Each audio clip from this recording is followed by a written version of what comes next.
The Ottoman Empire didn't just conquer half the world, it accidentally invented the financial system that runs the other half. By the 16th century, the Ottomans controlled territory from Vienna to Baghdad, from the Nile to the Black Sea.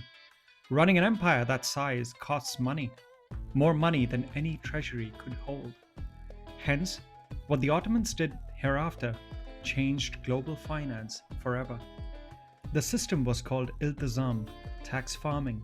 The Sultan couldn't collect taxes from 100 provinces himself, so he auctioned the right to collect taxes to private investors called multazims. You paid the Sultan partly upfront, then collected the taxes yourself, keeping the profit.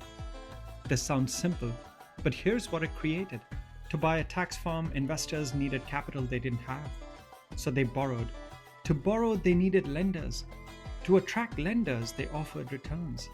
Suddenly, Istanbul had a functioning credit market, arguably the most sophisticated one outside of Italy.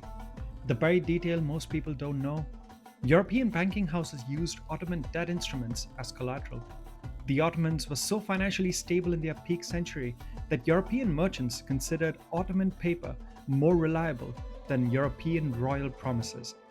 The French crown borrowed against Ottoman trade guarantees. The very empire Europeans feared militarily was the one quietly bankrolling their wars against each other.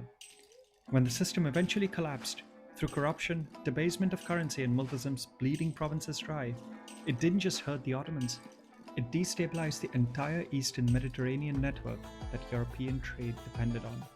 The Ottomans didn't set out to build a financial system, they set out to fund an empire.